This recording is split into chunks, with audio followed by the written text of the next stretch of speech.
did two prisoners allegedly manage to break out of a high security facility? How did they get through the prison's security barriers?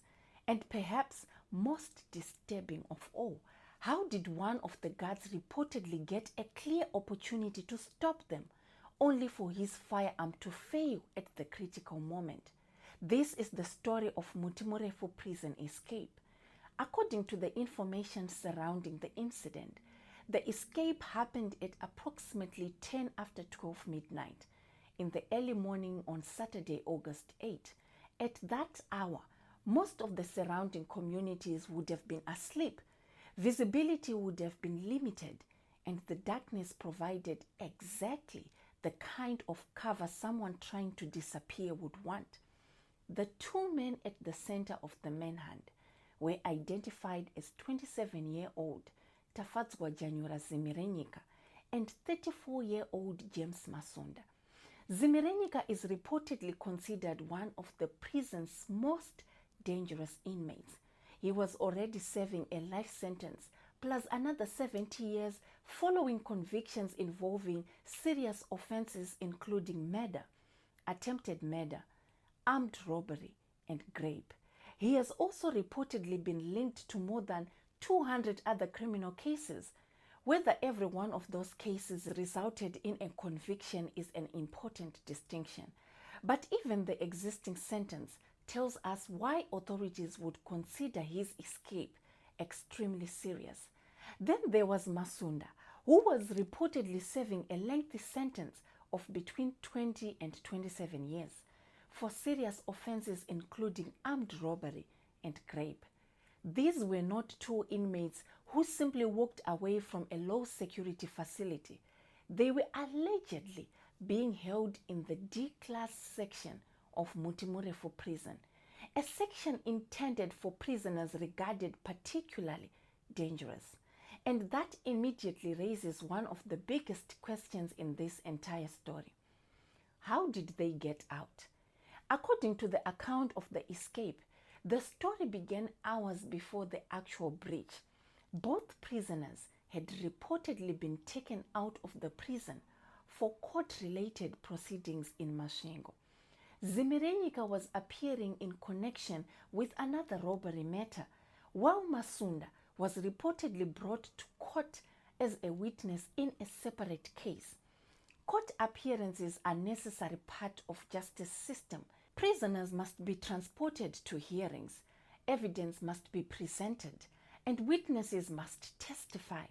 But every time a high-risk prisoner leaves a secure facility, security personnel face enormous challenge.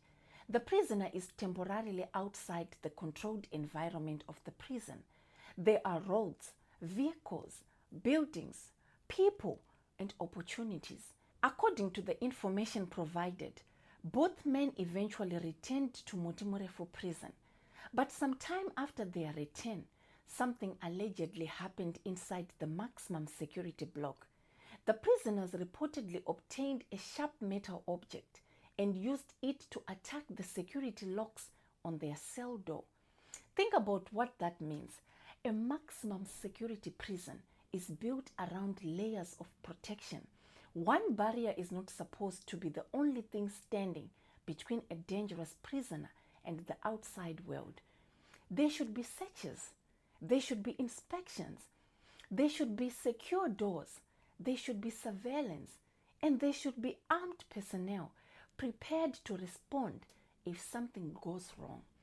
Yet somehow, according to the account of this incident, the prisoners were able to obtain a tool capable of damaging the security mechanism. That raises an uncomfortable possibility. Was this simply a failure of procedure? Was contraband somehow overlooked during searches? Or could investigators eventually discover that someone on the inside assisted them? At this stage, those questions should remain questions. An escape does not automatically prove that prison staff were involved. But whenever dangerous prisoners breach a high security facility, investigators have to examine every possibility. The inmates allegedly made their way beyond the cell area and toward the prison perimeter.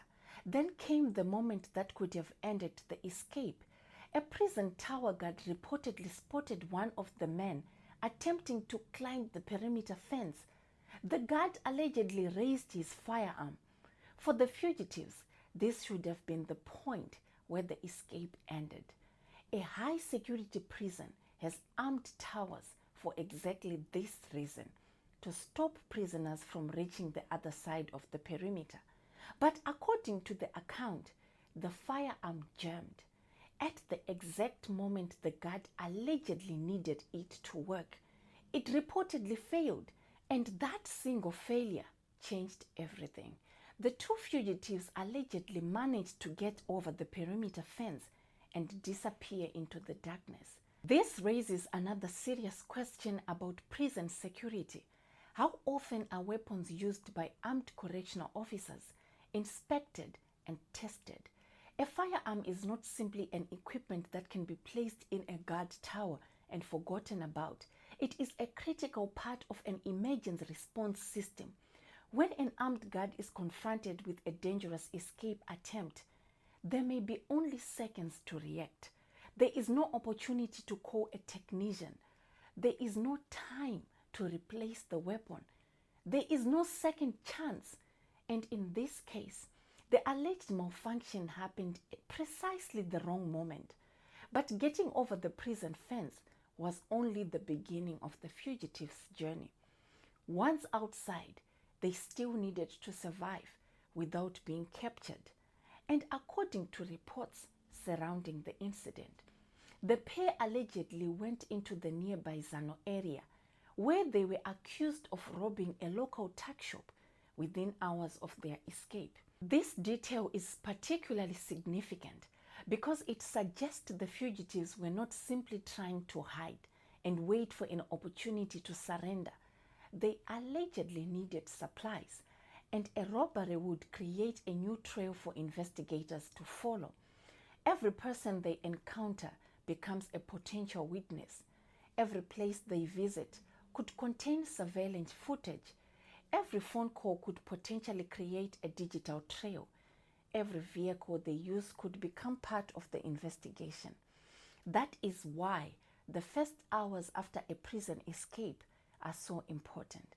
Authorities have to think beyond the prison walls.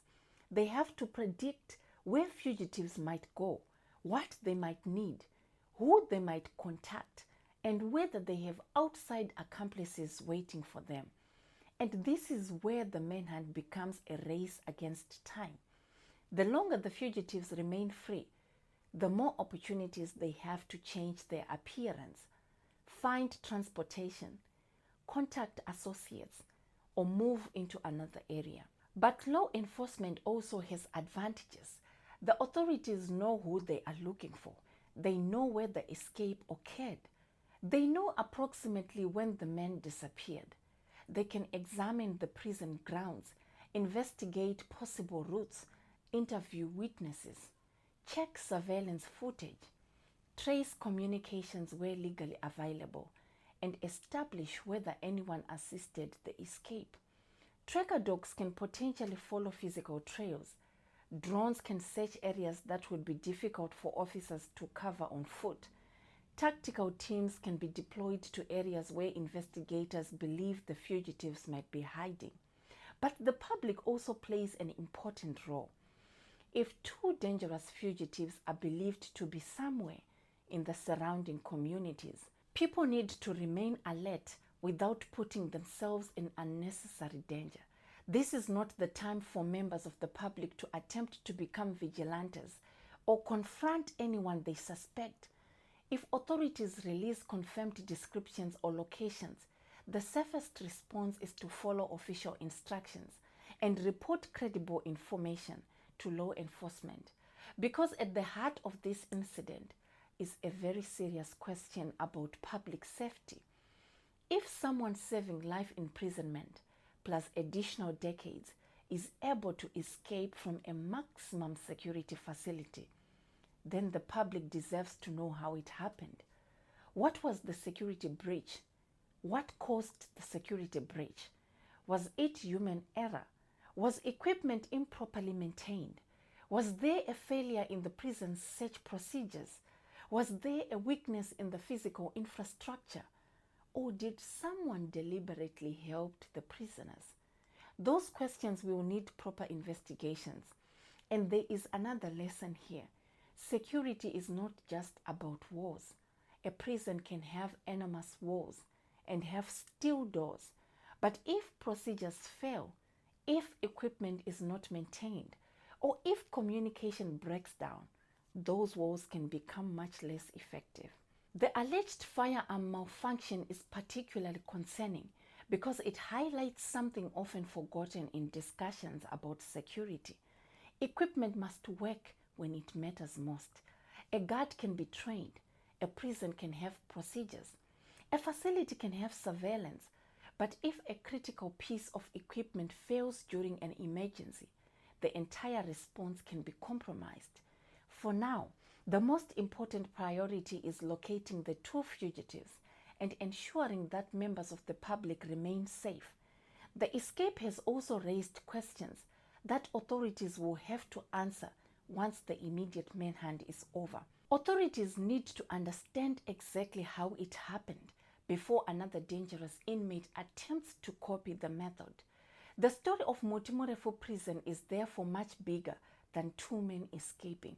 It is a story about security systems being tested to their limits.